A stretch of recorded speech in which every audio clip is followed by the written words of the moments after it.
Hello everyone, good evening and welcome to Gyanam Punjab. So hopefully आप सब बहुत ही बढ़िया होंगे और आपकी प्रिपरेशन जो है वो भी बहुत ही बढ़िया चल रही होगी।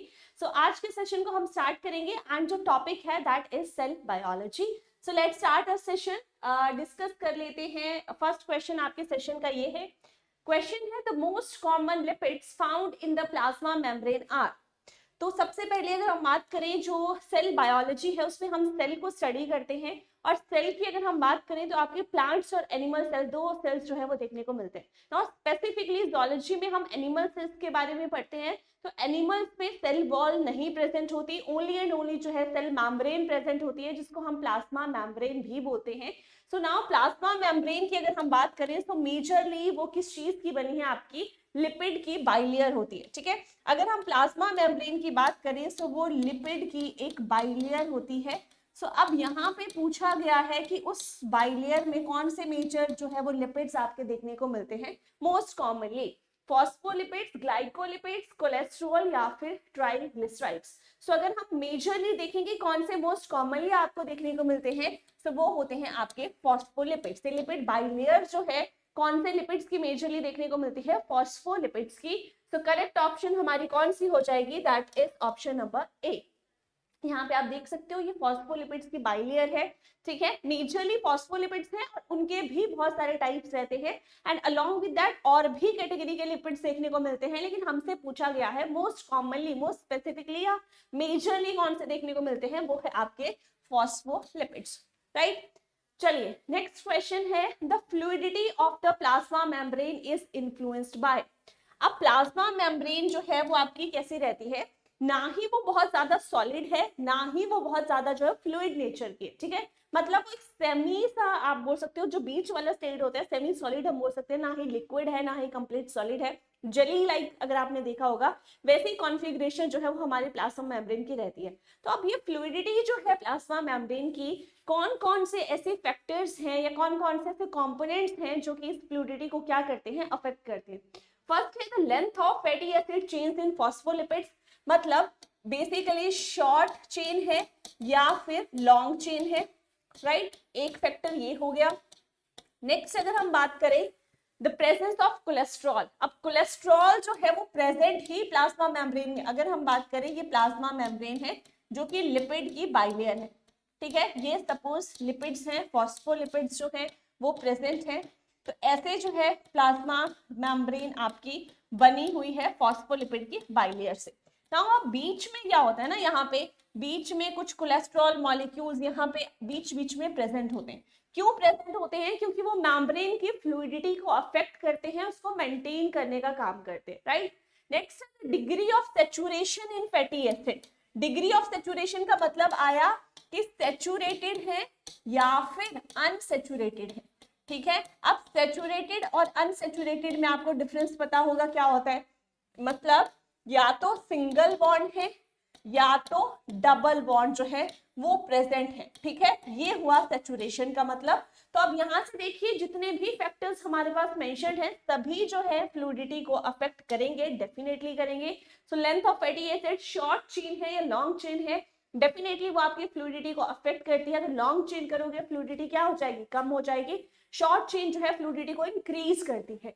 वहीं अगर हम अनसेचुरेटेड की बात करें वो इंक्रीज करते हैं और जो सेचुरेटेड है वो डिक्रीज करते हैं। कोलेस्ट्रॉल जो है वो भी फ्लूइडिटी को मेंटेन करने का काम करता है। सो सभी फैक्टर्स हमारे ऐसे हैं जो कि क्या करते हैं, फ्लूइडिटी ऑफ प्लाज्मा मेम्ब्रेन को मेंटेन करने का काम करते हैं। सो दैट इज व्हाई यहाँ पे ऑप्शन डी जो है वो हमारी बिल्कुल करेक्ट ऑप्शन हो जाएगी। Right, okay. नेक्स्ट क्वेश्चन देखिए, which of the following proteins are embedded in the plasma membrane spanning the lipid bilayer completely।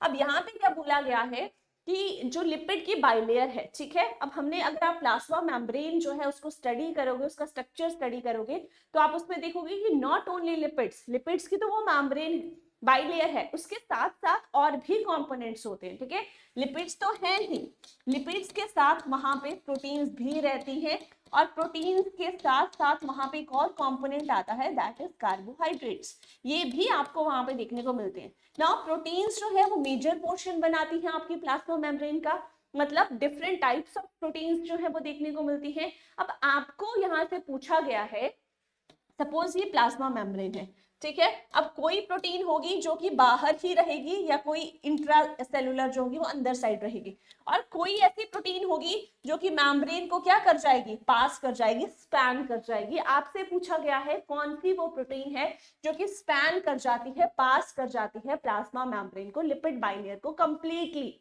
Peripheral proteins, glycoproteins, transmembrane proteins, या फिर एंकर्ड प्रोटीन्स। तो अगर आपको इनका मीनिंग क्लियर है तो आप इजीली इस क्वेश्चन को अटेम्प्ट कर सकते हो। देखो पेरिफेरल प्रोटीन्स हुआ जो पेरिफ्री पे है, किनारे पे है। अब जो रहेगा ही किनारे पे, पेरिफ्री पे, वो क्रॉस कैसे करेगा, राइट। तो ये तो नहीं होगा। ग्लाइकोप्रोटीन्स, ग्लाइको मतलब हम शुगर से अटैच करते हैं, ऐसी कोई प्रोटीन जिसके ऊपर क्या है, शुगर की मोइटी लगी हो, कार्बोहाइड्रेट अटैच हो, तो वो भी ऊपर ही होगी, क्रॉस तो नहीं करेगा, है ना। ग्लाइकोप्रोटीन्स में जो भी अगर हम बात करें, सपोज ये कोई प्रोटीन है, इसके ऊपर मैंने यहाँ पे कार्बोहाइड्रेट जो है अटैच करके रखा है, तो ये भी आपको बाहर ही देखने को मिलेगा, क्रॉस जो है, पास जो है, ये नहीं करेगा।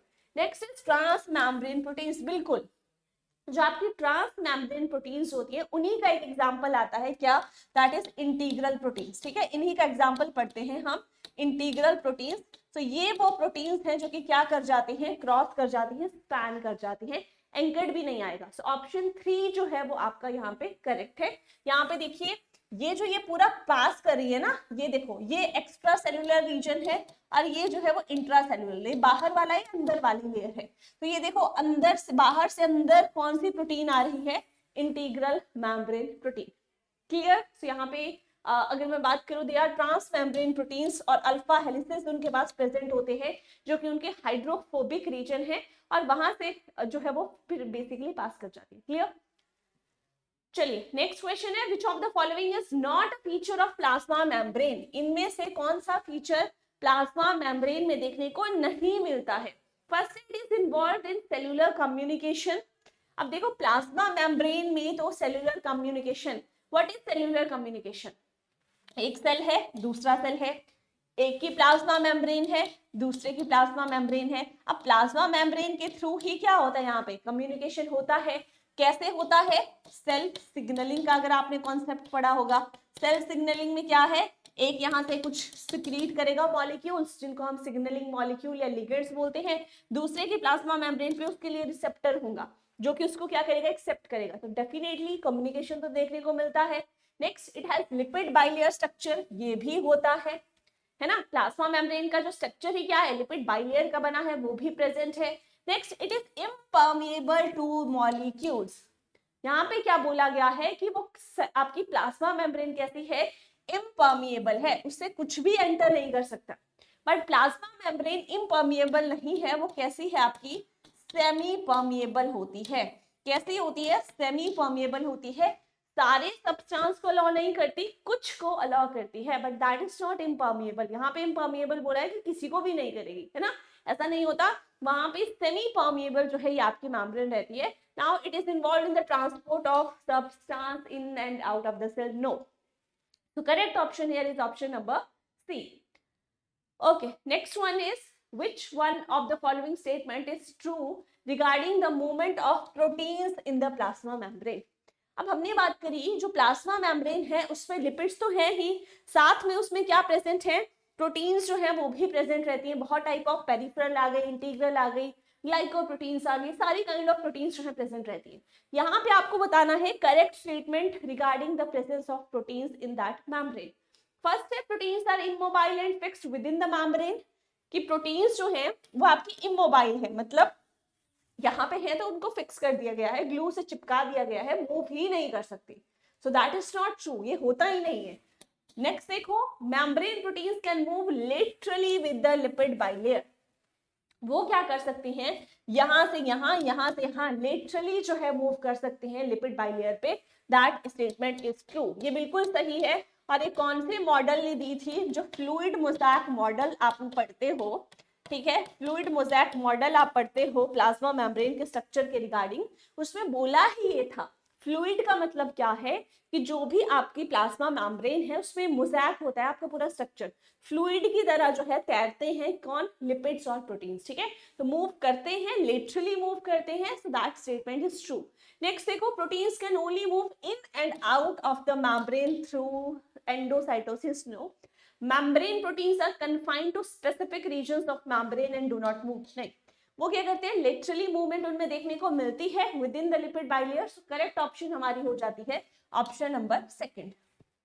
होपफुली क्लियर होगा। ओके, सो ये एक्सप्लेनेशन भी मेंशन्ड है। फ्लूइड मोज़ेक मॉडल जो है वो क्या डिस्क्राइब कर रहा है, cell membranes that are semi-fluid where lipid and proteins can move randomly within the lipid bilayer। ठीक है, तो मेम्ब्रेन कैसी है आपकी, उनकी कॉन्सेंट्रेशन या कॉन्फ़िगरेशन कैसी है, सेमी फ्लूइड नेचर है। बेसिकली सेमी फ्लूइड मेम्ब्रेन है जिसमें जो प्रोटीन्स और लिपिड्स हैं वो मूव कर रहे हैं literally with in the lipid bilayer. So that is how आपकी स्टेटमेंट सेकेंड जो थी, बी जो थी, वो करेक्ट हो जाती है। नेक्स्ट देखिए, which of the following is an example of a type of membrane protein that is involved in active transport। अब जो आपका दो टाइप ऑफ ट्रांसपोर्ट होते हैं, एक होता है एक्टिव और दूसरा होता है पैसिव। एक्टिव ट्रांसपोर्ट को हम एक्टिव क्यों बोलते हैं, क्योंकि इसमें एनर्जी चाहिए होती है। आपको बोलते हैं ना एक्टिव हो जाओ, आप बोलते हो एक्टिव होने के लिए क्या चाहिए, क्या लगेगा, एनर्जी लगेगी। सो एक्टिव ट्रांसपोर्ट आपका दैट वो ट्रांसपोर्ट है जिसमें क्या रिक्वायर्ड है, एनर्जी रिक्वायर्ड होती है, एनर्जी चाहिए होती है। पैसिव जो है, no ATP required, no energy required in passive transport. Clear. तो अब यहाँ पे बोला गया है एक्टिव ट्रांसपोर्ट का, यहाँ पे सारे के सारे आपके जैसे कैरियर्स हैं, चैनल प्रोटीन्स हैं, इनको आप पढ़ते हो, सारे प्लाज्मा मेम्ब्रेन पे प्रेजेंट रहते हैं और कहाँ पे हेल्प करते हैं, ट्रांसपोर्ट पे हेल्प करते हैं। लेकिन अब कुछ जो है उसमें एटीपी चाहिए, किसी में एटीपी रिक्वायर्ड नहीं है। उसी के बेसिस पे आपको बताना है कौन से आपके जो है वो एटीपी एक्टिव है, कौन से पैसिव है। तो अगर मैं यहाँ पे देखो पेरिफेरल प्रोटीन्स तो ट्रांसपोर्ट में इनका रोल है ही नहीं, है ना, तो एलिमिनेट हो गई। नेक्स्ट देखो रिसेप्टर प्रोटीन्स, उनका भी ट्रांसपोर्ट में रोल नहीं आएगा, सिर्फ रिसीव करते हैं लिगेंड को, तो उनका भी रोल नहीं आएगा। फर्स्ट और सेकंड देखो कैरियर एंड चैनल प्रोटीन्स, यही दो हैं जिनमें से हमें देखना है कौन सा एक्टिव है कौन सा पैसिव है। तो हमेशा याद रख लो, चैनल्स आर ऑलवेज पैसिव। ये स्टेटमेंट जो है ये ध्यान में रख लो, रट लो बिल्कुल। चैनल्स कैसे होते हैं, ऑलवेज पैसिव, मतलब एनर्जी चैनल्स को नहीं चाहिए। एंड कैरियर प्रोटीन्स जो होती हैं वो आपकी एक्टिवली ट्रांसपोर्ट करती है, मतलब उनको जो है एटीपी रिक्वायर्ड है, राइट। सब यहाँ से यही पूछा गया है कि example of a type of membrane protein that is involved in active transport, कौन सी है, carrier proteins. So active transport किस प्रोटीन्स को यूज करता है, कैरियर्स को, चैनल्स को नहीं करता। एंड ये कैरियर प्रोटीन्स जो है that then the one seen in facilitated diffusion such as they need ATP in order to change conformation। ठीक है, जो फैसिलिटेटेड डिफ्यूजन में आप कैरियर प्रोटीन्स देखते हो उससे भी अलग होती हैं ये, क्यों, क्योंकि यहाँ पे एटीपी रिक्वायर्ड है, एक्टिव ट्रांसपोर्ट जो है वो इनमें आपका देखने को मिलता है। Now next देखिए, which of the following type of cell junctions form channels that allow the direct exchange of ions and small molecules between adjacent cells।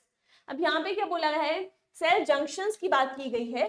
कौन सी सेल जंक्शंस जो है वो चैनल फॉर्म करती हैं, चैनल फॉर्म करिए, मतलब ये दो सेल हैं, दो सेल्स के बीच में यहाँ पे चैनल्स की फॉर्मेशन करेंगी जहां से डायरेक्ट एक्सचेंज होगा किस चीज का, आयंस का और स्मॉल मॉलिक्यूल्स का बिटवीन टू एडजेसेंट सेल्स। तो दो सेल साथ में जो है वो वहां पे प्रेजेंट है, तो वहां पे कौन सा ऐसा स्ट्रक्चर है जिसकी वजह से दो चैनल्स की फॉर्मेशन हो रही है और वहां से क्या हो रहा है, exchange of ions and you can say small molecules. अब देखो टाइट जंक्शंस तो आपकी कहाँ पे आती हैं कि एक ही सेल में प्रेजेंट है, टाइटली उसको पैक कर दिया, बाहर से अंदर कुछ नहीं आएगा, अंदर से बाहर कुछ नहीं जाएगा, वो होती है टाइट जंक्शन, सील कर देती है। यहाँ पे ट्रांसपोर्ट की बात की गई है। प्लाज्मोडेस्माटा प्लांट सेल में प्रेजेंट है, वो भी नहीं आएगा। डेस्मोसोम्स है नहीं, क्या होता है ये, गैप जंक्शन। ठीक है, कौन सी जंक्शन है ये, गैप जंक्शन जो है वो यहाँ पे प्रेजेंट होती है। तो gap junctions basically membrane channels हैं, किसके बीच में, दो एडजेसेंट सेल्स के बीच में, जो कि आपके डायरेक्ट एक्सचेंज में इन्वॉल्व होते हैं। और एक्सचेंज किस किस चीज का हो सकता है, साइटोप्लाज्मिक सब्सटेंसेस का, जैसे कि आपके स्मॉल मॉलिक्यूल्स हो गए, ठीक है, कुछ आयंस हो गए, सबस्ट्रेट्स हो गए, मेटाबोलाइट्स हो गए, कुछ भी हो सकता है। तो उनका एक्सचेंज जो है वो करवाया जाता है थ्रू दीज गैप जंक्शन। और गैप जंक्शन आपकी कहाँ पे प्रेजेंट होती हैं, अब देखो ये गैप जंक्शन कहाँ पे प्रेजेंट है, एनिमल सेल्स में, जहां से क्या हो रहा है, ट्रांसपोर्ट जो है दो एडजेसेंट सेल्स के बीच में हो रहा है। वहीं अगर मैं प्लांट सेल की बात करूं तो इन्हीं के अलाइक वहां पे जो प्लाज्मोडेस्माटा है, सेम फंक्शन परफॉर्म करते हैं, ठीक है। प्लाज्मोडेस्माटा क्या करेगा, सेम फंक्शन जो गैप जंक्शंस एनिमल सेल में कर रही है, प्लाज्मोडेस्माटा प्लांट सेल में वो परफॉर्म करते हैं, सेम रहते हैं, सिर्फ प्लाज्मोडेस्माटा प्लांट्स में मिलेंगे, गैप जंक्शंस एनिमल्स में मिलेंगे, इतना सा डिफरेंस जो है वो आपका रहता है। ओके, नेक्स्ट वन देखिए, at lower temperatures which type of fatty acids in the phospholipid bilayer helps to maintain membrane fluidity. यहाँ पे बोला गया है जब भी टेम्परेचर कम है, अब कम टेम्परेचर पे जो you can say plasma membrane है वो कैसी हो जाएगी, आपकी स्टिफ हो जाएगी, ठीक है, स्टिफ हो जाएगी मतलब पैक हो जाएगी, कंपैक्ट हो जाएगी। तब यहाँ पे बोला गया है कि जब टेम्परेचर लो है, इनमें से कौन सा फॉस्फोलिपिड जो है उसको हम ऐड करें ताकि वो क्या करे, मेम्ब्रेन की फ्लूइडिटी को मेंटेन करे। तो अब यहाँ पे फ्लूइडिटी क्या हो रही है, आपकी कम हो रही है, कहाँ पे, लो टेम्परेचर पे। हमें क्या करवाना है, हमें इंक्रीज करवाना है ताकि वो क्या रहे, मेंटेन रहे। कम हो रही है, हमें इंक्रीज कराना है। इंक्रीज कराने के लिए हम क्या कर सकते हैं, देखो saturated fatty acid, saturated fatty acid में तो सिंगल सिंगल बॉन्ड है और कॉम्पैक्ट हो जाएंगे, सैचुरेटेड तो वहां पे आएंगे नहीं। कोलेस्ट्रॉल, कोलेस्ट्रॉल जो है वो आपका आ सकता है, लेकिन कोलेस्ट्रॉल जो है that is option one, option हम कंसीडर कर सकते हैं, लेकिन क्या लोअर टेम्परेचर पे जो है कोलेस्ट्रॉल आपका काम करेगा। नेक्स्ट अनसैचुरेटेड फैटी एसिड, दोनों वैसे ये ऑप्शन भी सही है, लेकिन मेजरली यहाँ पे पूछा गया है फैटी एसिड्स, ठीक है। तो कोलेस्ट्रॉल तो क्या है, एक टाइप का स्टीरॉल है, ठीक है, स्टीरॉल जो है वो नहीं पूछा गया है आपसे, फैटी एसिड पूछा गया है। तो यहाँ पे अनसैचुरेटेड फैटी एसिड जिनके पास डबल एंड कौन से ट्रिपल बॉन्ड्स है, वो क्या करेंगे, किंग की फॉर्मेशन कर देते हैं ऐसे, सपोज। अदरवाइज अगर मैं आपको यहाँ पे बताऊं होगा क्या, ये आपका फैटी एसिड है, ये आपका कुछ ऐसे पैक्ड हो जाएंगे। नॉर्मल देखो पहले होता कैसा है, सपोज ऐसे जो है वो आपके फैटी एसिड यहाँ पे प्रेजेंट है, एक लेयर बन गई, वैसे ही जो है यहाँ पे आपकी दूसरी लेयर रहती है, ठीक है। अब बीच में क्या रहेगा, बीच में आपके यहाँ पे कोलेस्ट्रॉल मान लीजिए, यहाँ पे कोलेस्ट्रॉल जो है वो आ जाएगी, साथ ही यहाँ पे जो है कुछ और प्रेजेंट होगा, ठीक है। तो यहाँ पे ये क्या करते हैं, ये बेसिकली अगर ये बिल्कुल कॉम्पैक्ट हो जाएंगे, दो सिनेरियो देखो, एक क्या होगा, अगर ये बिल्कुल ऐसे हो गए, आपके लिपिड्स जो हैं वो ऐसे हो गए, ऐसी चेन आपको देखने को मिल गई,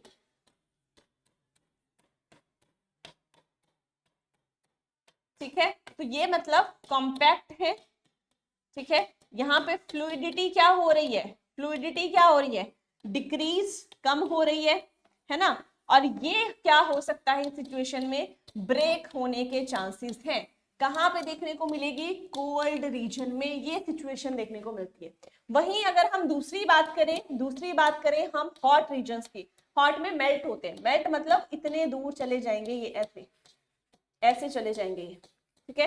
लिपिड मेम्ब्रेन जो है कुछ ऐसी आपकी हो जाएगी, कुछ ऐसी हो जाएगी, ठीक है। तो अब हमें ना वो चाहिए ना ये चाहिए, हमें नॉर्मल कॉन्फ़िगरेशन चाहिए। ये कब होगी, ये हॉट रीजन्स पे होगी, मेल्टिंग जो स्टेट होती है, राइट। अब हमें बोला गया है कोल्ड पे हम किसको लेके आए। अब यहाँ पे देखो, जो आपका अगर मैं बात करूं सैचुरेटेड में आपकी सिंगल ही बॉन्ड होता है, और जो अनसैचुरेटेड है उसमें ऐसे किंक प्रेजेंट होता है, क्यों, डबल बॉन्ड की वजह से।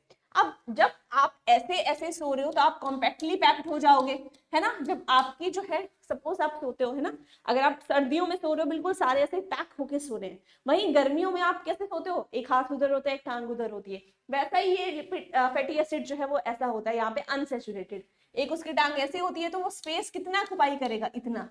तो अब हमें कोल्ड टेम्परेचर पे ऐसी कंडीशन है, इससे हमें इस पे लेके जाना है, तो हम कौन से सैचुरेटेड कौन से फैटी एसिड को यूज करेंगे, that is unsaturated double bonds वाले।